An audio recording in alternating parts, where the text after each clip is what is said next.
It begins with a door. A plain door. One that countless hands have opened before. A door that should have meant nothing more than the start of a new chapter in life. But for some, stepping through that door on their first day of work became the last choice they ever made. There are stories hidden in the corners of every workplace. Stories never meant to surface because they remind us that something as ordinary as a job can turn into a descent into darkness. These are the stories no one tells during orientation. These are the shadows that linger long after the lights go out. A first day is supposed to hold a kind of nervous excitement. The unknown carries weight, but also hope. People imagine paychecks, futures, maybe even a sense of belonging. They press their clothes the night before.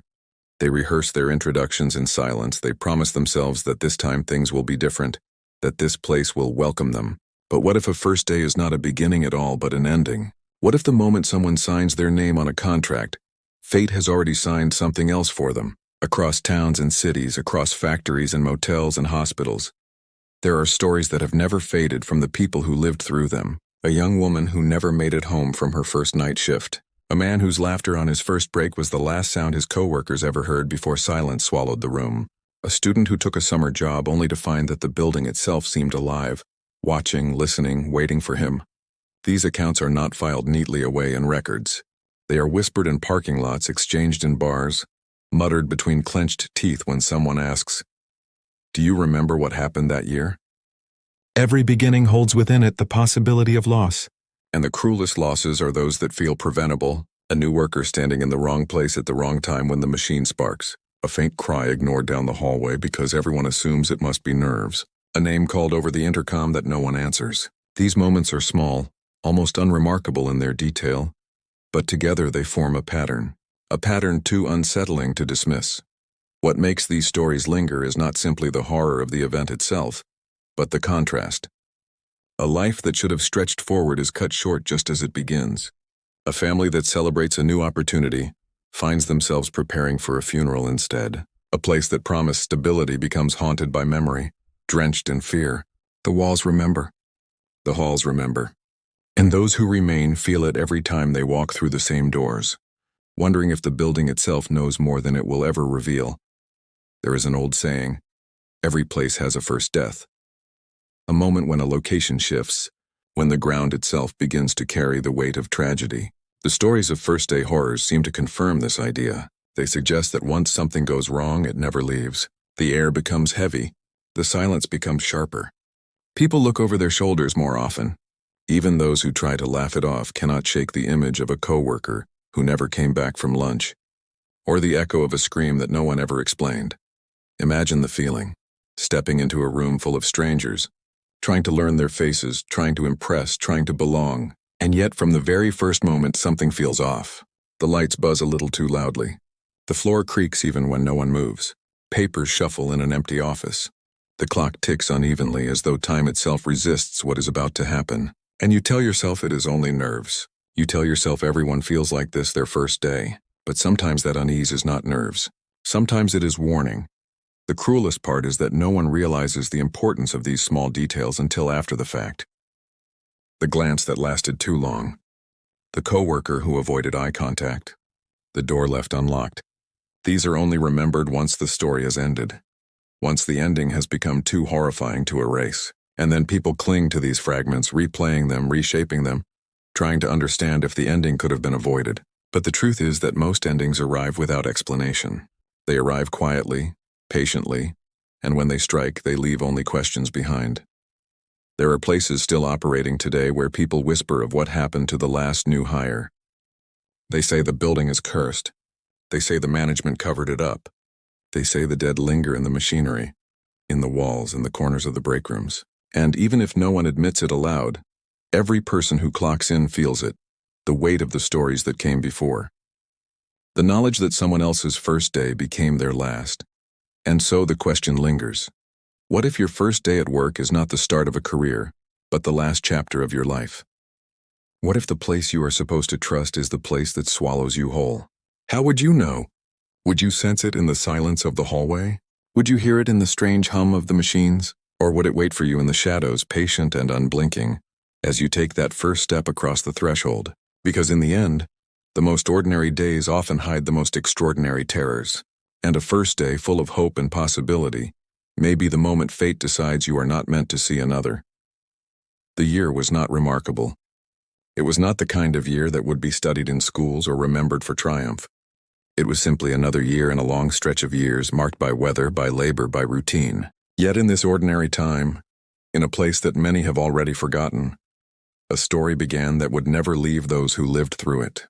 It started in a building that looked like any other. Not too old, not too new. Its walls held the same mixture of hope and fatigue that every workplace carries. But those who remember it now say that if you looked closer, you could sense something in the way the shadows fell across the hallway, in the silence that seemed heavier than it should have been. The building was not famous. It was not the tallest, nor the most beautiful, nor even the most useful. It stood at the edge of town, next to an empty field that had long since grown wild, its grass taller than a person, its weeds wrapping around rusted fences. People passed it every day without giving it much thought. For some, it represented work. For others, it was simply a landmark, a box of lights on the horizon. But for one new worker, it represented the promise of something better. A paycheck, stability, maybe even the start of a new life. They had no reason to believe that this building was anything more than walls and windows. They had no reason to fear what was waiting inside. The first day had always carried meaning in that town. People remembered their own first days at the factory, at the diner, at the hospital, and they remembered the mixture of fear and excitement that came with it. Parents told their children that work would make them strong, that showing up was half the battle. But they rarely spoke about the accidents. They rarely spoke about the shifts where someone did not come home. They kept those words buried, perhaps out of superstition, perhaps because naming them felt like an invitation to bring them back. Yet the building carried its history in silence. Decades earlier, when the structure had first been raised, there were stories of corners that stayed cold no matter how much heat was pumped through the vents. There were whispers of machines that failed for no reason, of lights that flickered even when the wiring was new. Some said it was only poor construction. Others said it was something deeper, something that had settled into the ground long before the foundation was poured. Workers would sometimes leave after only a few days, muttering about the way the air pressed against them, the way the nights seemed to stretch too long. The town itself was small, the kind of place where every face was familiar, where gossip carried faster than the wind. But even here, people did not speak openly of what they felt in that building. They spoke instead of promotions, of wages, of hours lost and gained.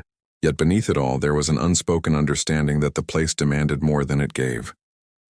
People walked through its doors with optimism, but they carried shadows home with them.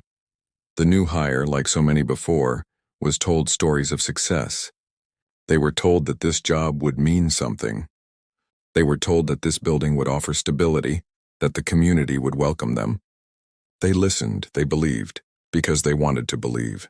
No one mentioned the strange accidents, no one mentioned the sudden departures. No one told them that others had walked those halls before and had never been seen again. The night before their first day, they prepared carefully. Their clothes were laid out neatly, their bag packed, their alarm set. There was a nervousness, yes, but it was the nervousness of someone ready to begin. Outside, the town was quiet. The streets were empty. The building loomed at the edge of the horizon, its windows dark, its shape resting against the sky like something watching, waiting. The morning came with silence. The air carried no birdsong, only the hum of power lines stretching above the road.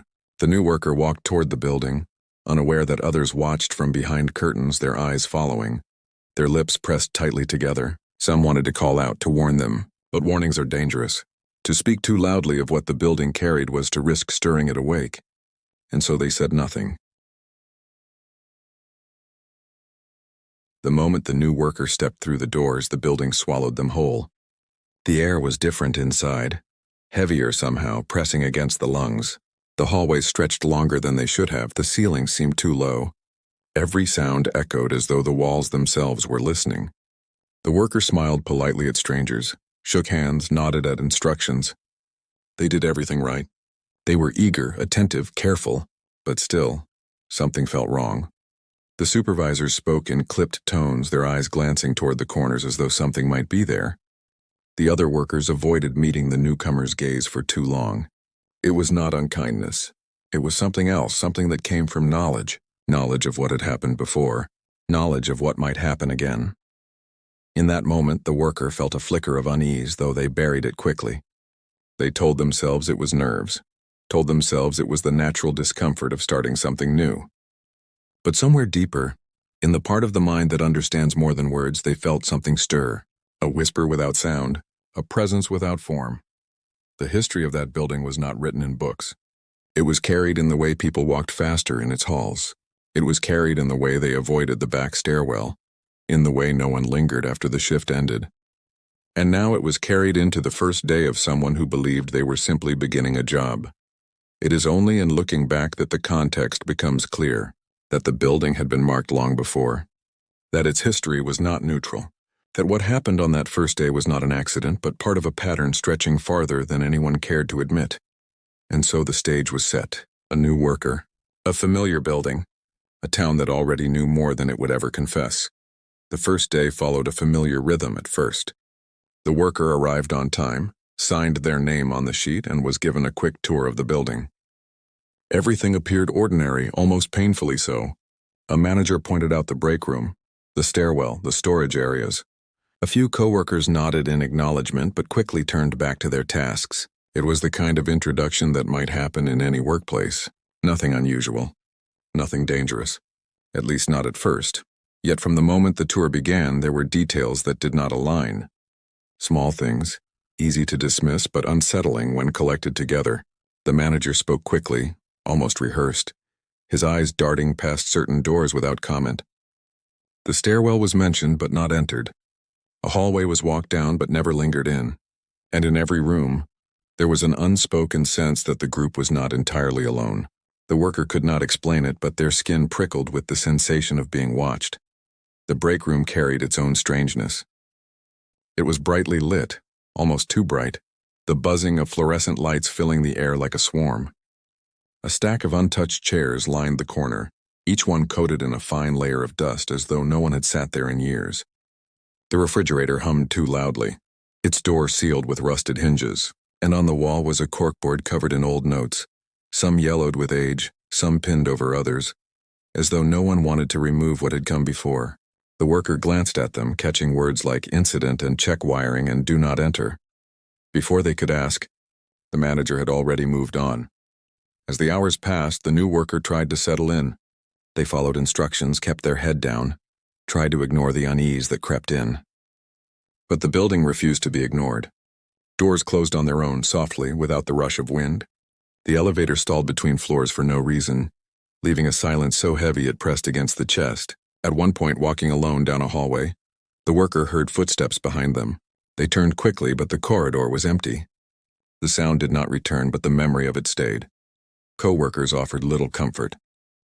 They were polite but distant, their words clipped, their faces drawn. When the worker asked questions, the answers came too quickly, as if rehearsed. That door is locked. That floor is closed. You do not need to go there. There was no malice in their voices, but there was no warmth either. It was as if they had learned long ago that speaking too much about certain things was dangerous. Silence, they believed, was safer. Near midday, the worker noticed something odd. In the logbook where they had signed their name, several other names had been written, then crossed out with thick black ink. The handwriting was careful, deliberate, as though someone had taken great care to erase them. The ink bled heavily across the page, leaving no trace of what the names once were. The worker asked about it, but the manager only smiled tightly and turned the page. Old records, he said. Nothing important. And yet the unease grew. Machines sputtered when the worker approached, only to resume smoothly when someone else touched them. Lights dimmed at odd moments, flickering shadows across the floor. A draft of cold air swept through hallways that had no windows, raising gooseflesh along the arms. Once, while carrying a stack of papers to a storage room, the workers swore they heard whispering from behind the door. Not clear words, not language exactly, but the rhythm of voices layered together. When they opened the door, the room was empty. The strangest moment came late in the afternoon. The worker was assigned to shadow a veteran employee, someone who had been in the building for years. They followed him through a long corridor lined with metal doors. Each door was marked with a number, but several numbers were missing, skipped entirely as if they had never existed. When the worker pointed this out, the veteran shook his head. Do not worry about it. Some places are not meant to be used. His voice was flat, but his eyes betrayed something else: fear. By the end of the day, the unease was undeniable. The worker felt drained, not just from labor, but from something else, something harder to name. The building seemed to pull energy from them, leaving their body heavy, their thoughts clouded. They wanted to ask more questions, but every time they tried, the words dried in their throat. It was as if the walls themselves resisted the sound, as if the building did not want certain things spoken aloud. When the shift ended, the worker left quickly, stepping into the cold evening air. For a moment, the silence outside felt like relief, but as they glanced back, they noticed something that made their stomach drop.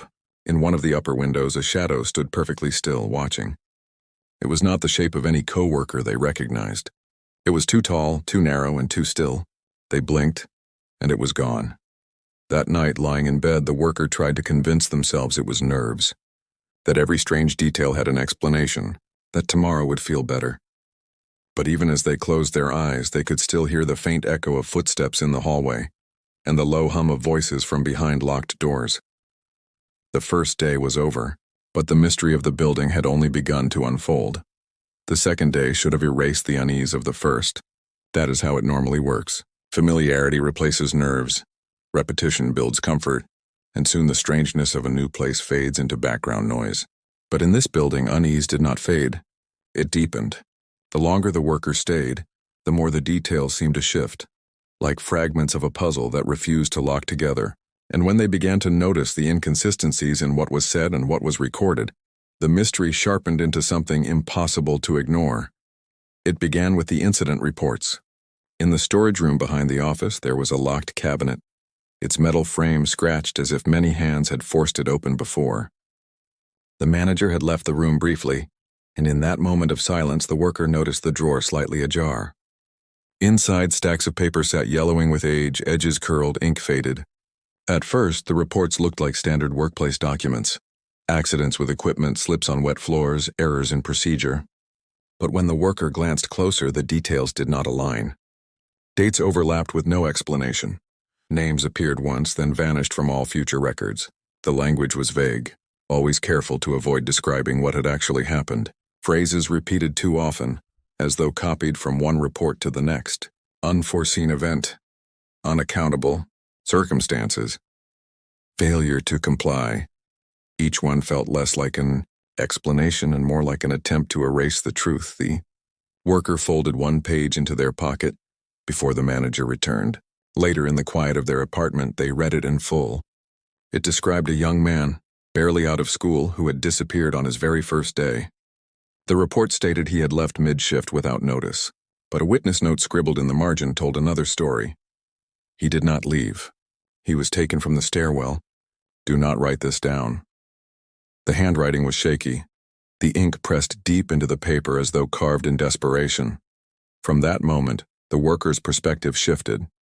Every corner of the building, every unexplained sound, every flicker of light was now seen through the filter of hidden evidence. They began to watch more carefully. The machines that sputtered seemed almost aware of their presence. The empty chairs in the break room, thick with dust, now looked like they had been waiting for someone to fill them. Even the corkboard notes, once dismissed as clutter, seemed like warnings disguised as reminders. The next clue came not from paper but from silence. The worker asked one of the older employees how long they had been at the job. The man hesitated, his eyes narrowing before answering too quickly. Years. Many years. But when pressed, he could not recall how many. Not even an estimate. His brow furrowed, his lips trembled, but no number would come. It was as if the memory itself had been stripped away. Later, when the worker asked another employee, the response was the same. Silence, followed by a blank stare, followed by a nervous change of subject. The building itself seemed to collude with this silence. In the basement, an entire hallway appeared that had not been there before. The worker had walked the same floor twice, memorizing its shape, but now the corridor stretched into darkness lined with locked doors. Each door bore no number, only scratches etched deep into the surface. When the worker tried to open one, the knob rattled violently as though something on the other side resisted. By the time they fetched someone else to show them, The hallway was gone, replaced by a solid wall of brick. That night, unable to rest, the worker returned to the report they had stolen. They read and reread the margins, tracing the words with their finger. They noticed something they had missed before.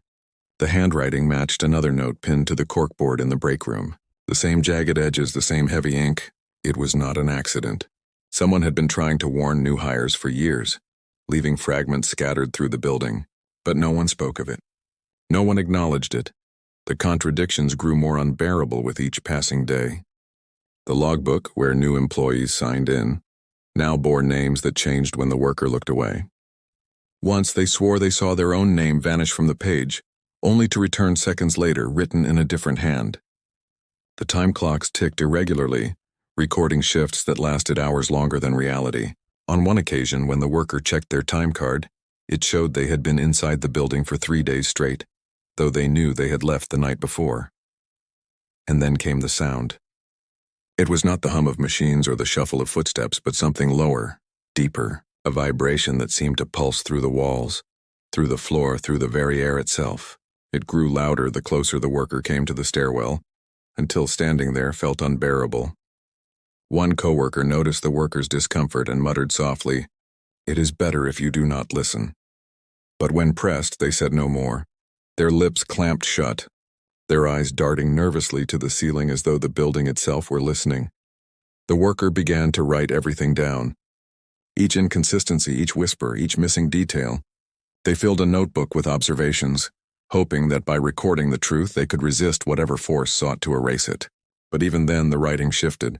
Pages that had been filled were suddenly blank. Sentences ended mid-thought. Ink smudged into words that were not their own. Once, in the middle of writing, the pen moved differently, forming letters in a hand that was not theirs. "Do not stay." And through it all, the building remained unchanged to anyone who did not look too closely. To an outsider, it was just another workplace. People came and went. Paychecks were cashed. Lights flickered. Machines broke down. Ordinary things. But for those inside, for those who paid attention, it was impossible to ignore the weight of the clues, the documents that did not align, the silence that grew heavier than words, the corridors that shifted when no one was watching. It was not a place of work. It was something else. And the deeper the worker looked, the clearer it became that this place did not simply house accidents. It required them. The weight of the building did not stay behind when the worker left for the day. It followed them home, attaching itself like a shadow that would not lift. The first nights were filled with restless turning, the echo of footsteps bleeding into dreams. What should have been a place of rest became another corridor of unease. Every sound in the apartment carried suspicion. The hiss of pipes became whispers. The creak of floorboards became approaching steps. The wind against the window seemed to mimic the hum that pulsed through the stairwell. Sleep brought no comfort. It only blurred the line between memory and nightmare. For those who lived in the town, the emotional strain of the building had long since settled into their bones. Families carried it quietly without words. Wives who no longer asked their husbands how the shift had gone. Mothers who watched their children leave for work each morning with eyes that lingered too long. Fathers who taught their sons not to ask questions, only to endure. No one spoke openly of fear, because fear was dangerous. To name it was to give it shape. And yet the fear shaped them regardless, hollowing them slowly, grinding down the edges of joy until only resignation remained. The worker noticed how people avoided speaking of the building even in casual settings. In diners, in shops, in bars, the moment its name was mentioned, conversations fell silent. Eyes shifted away, hands tightened around cups, and the topic changed as quickly as possible. It was not gossip that lived here. It was something heavier, paranoia, sorrow, and the silent understanding that nothing could be changed. Even those who hated the place still walked through its doors because survival demanded it. And so they endured even as the air grew heavier, even as coworkers vanished. At work, the strain showed in small ways. The tremor in a hand pouring coffee, the way laughter cut off too quickly, as though choked by something unseen. People stopped standing too close to one another, keeping their distance as if proximity itself might invite misfortune. Eyes rarely met, smiles were forced and brittle. The worker realized that the building had trained everyone inside it to live in quiet dread, to wear their fear like an invisible uniform. Over time, the psychological burden deepened. The worker found themselves double-checking locks, counting steps in the hallway, listening too intently for sounds that should not be there. They started to notice shapes in the corners of their vision, flickers of movement that disappeared when they turned. Once, walking home, they caught their reflection in a shop window and swore it lingered a fraction of a second longer than it should have. These small fractures eroded the boundary between what was real and what was imagined, and yet the fear was real, because the body carried it even when the mind tried to dismiss it. Others had broken under this weight before. There were stories of workers who returned home and never spoke again, their mouths closing as if sealed by some unseen hand. There were families who moved away suddenly, leaving their belongings behind, unable to endure the shadow that had seeped into their lives. There were children who grew up refusing to take jobs in the building, choosing poverty over the risk of stepping inside. Trauma did not end when a shift ended. It lived on generation after generation in silence. The worker began to feel the same corrosion setting in. They avoided calls from friends. They skipped meals. Their minds circled endlessly around the same questions. Why were names erased from reports? Why did no one speak about the missing? Why did the building feel alive, aware, watching? The more they searched for answers, the more unstable they became. Ordinary life no longer seemed possible. Everything outside the building felt temporary, fragile, unreal. Paranoia spread quickly. Walking down the street, the worker wondered which strangers carried the same knowledge. Passing by the field, they felt sure someone was hidden in the tall grass, watching them. Every sound, every glance, every silence became part of a pattern they could not fully grasp. The town itself began to feel complicit, as if everyone had chosen to carry the lie together, binding themselves to a secret that corroded their humanity. What was most cruel was the way the building twisted hope into despair. Every new worker began with optimism. They arrived with promises of stability, of routine, of a future. And each time that hope was stripped bare, leaving only the memory of what had been lost. Families prepared for celebration, only to bury their loved ones. Dreams of better lives withered into whispers of survival. And the cycle repeated over and over with no sign of ending. Psychologists might have called it mass suggestion, collective trauma, a shared wound passed through generations. But those who lived it knew better. This was not simply the residue of tragedy. This was something alive, something that fed on fear and silence.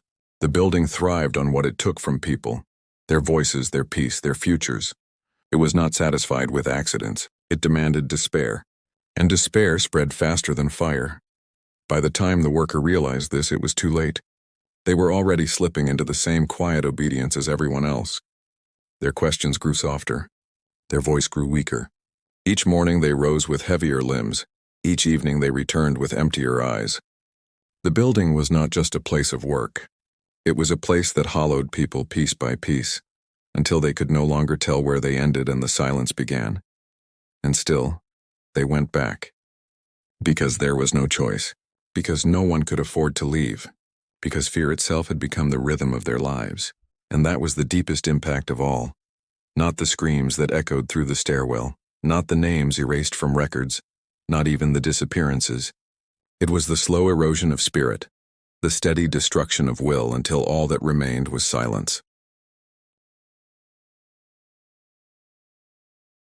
When events refuse to fit within reason, people begin to build theories. It is the only way to survive the unknown, to shape it into something with edges, something that can be named, even if the naming does not bring safety. The building had gathered enough of these stories, enough of these disappearances that investigations were inevitable. Yet like everything else tied to it, the findings only deepened the unease. The official report spoke of accidents. They always did. Machinery failure, miscommunication, employee negligence. Each file ended neatly, signed and stamped as though the act of paperwork itself could settle the unease of families left behind. But those who read closely saw the contradictions.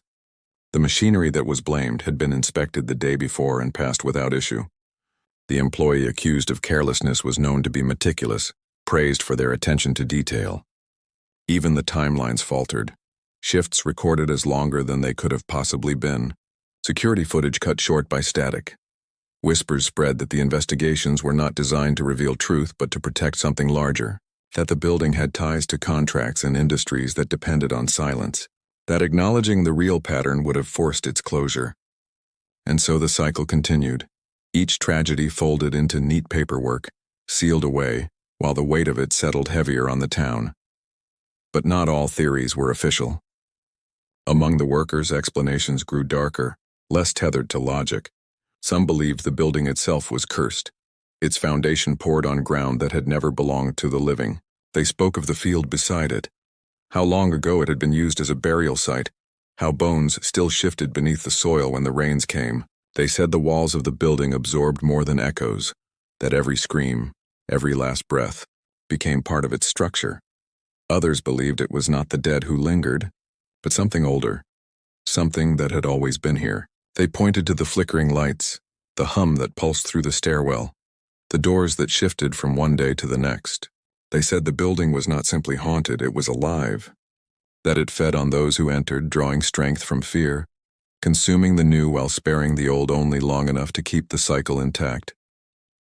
There were stranger theories still. Some spoke of experiments, of research hidden within the basement. They claimed the missing names were not dead but taken elsewhere, their silence enforced by something more than fear. These whispers grew in bars late at night in hushed tones over cheap drinks. They were not killed, some insisted, they were studied. Yet no one could prove it. No one could bring forth evidence, only fragments, only contradictions, only silence. The worker found themselves drawn deeper into these theories, desperate for clarity. They sought out old employees who had long since retired. Some refused to speak, slamming doors, eyes wide with a fear that had never left them. Others whispered quickly, warning the worker to stop asking questions, to leave before it was too late. One elderly man, voice trembling, admitted that he had once been part of an investigation. He had seen the erased records, had witnessed the footage that did not align. When pressed for details, his voice broke, his hand shaking uncontrollably.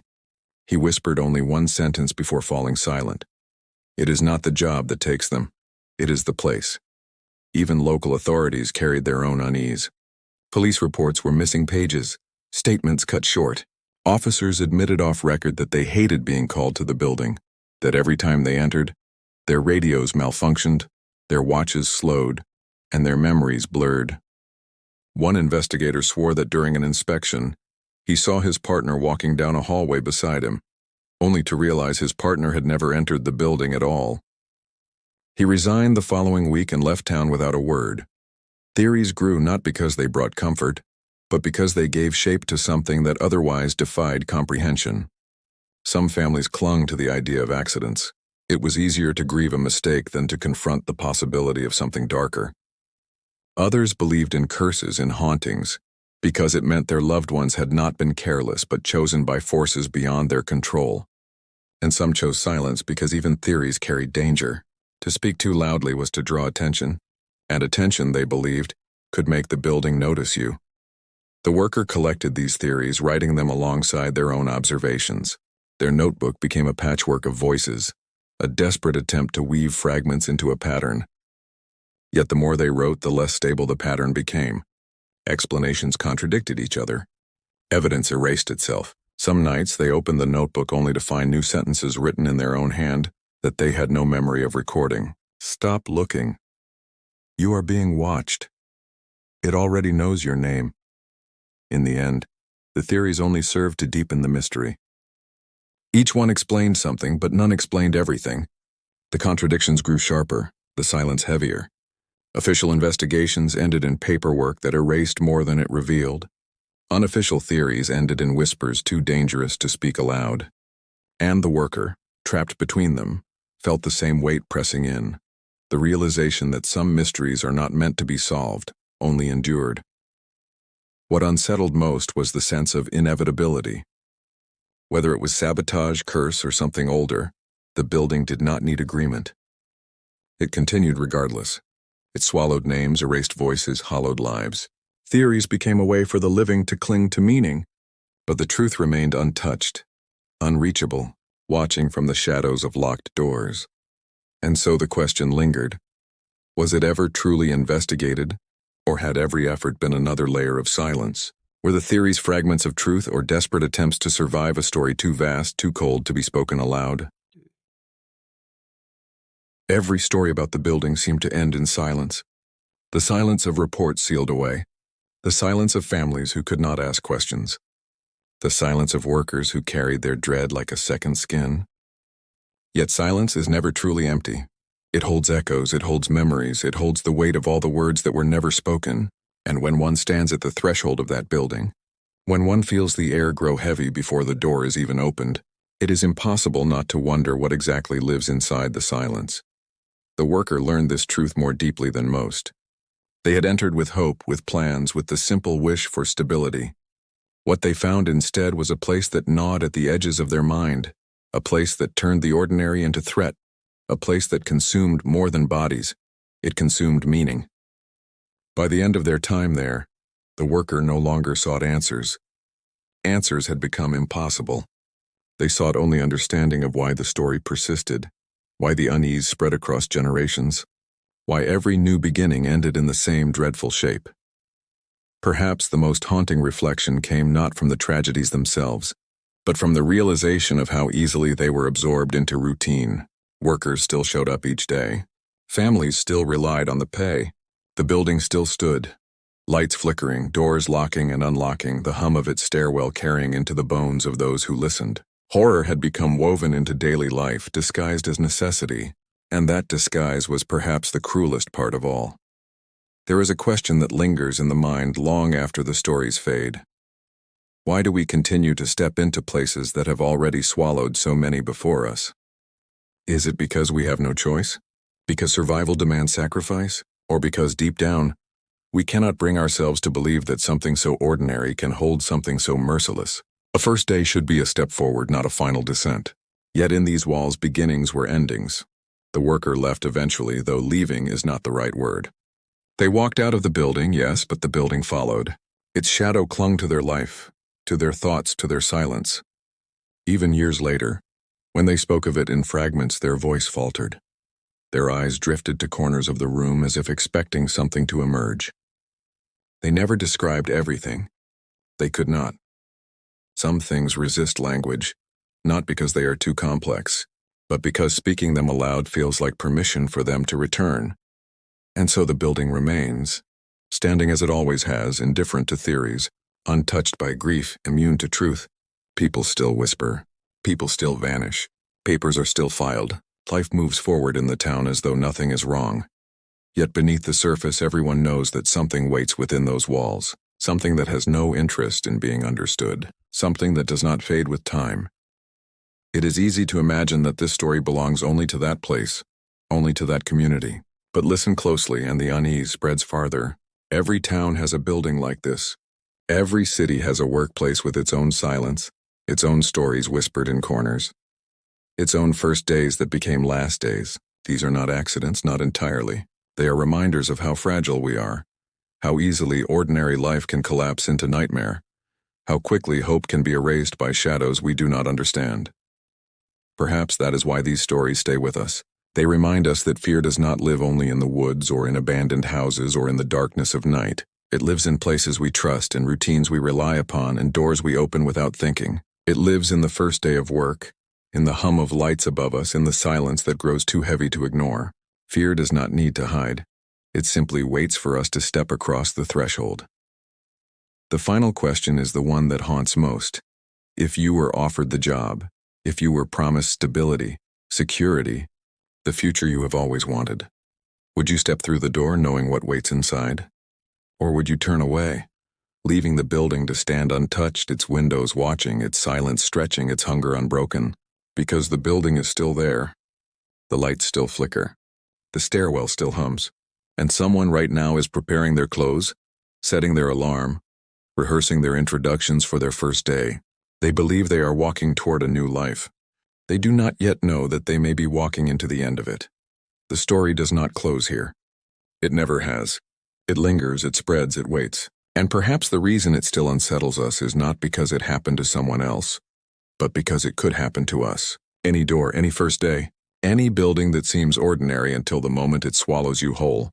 So if tomorrow is your first day, and you feel the lights flicker, and you hear the stairwell hum, and you sense that silence pressing too heavily around you, ask yourself one question. What if this job is not your beginning, but your end?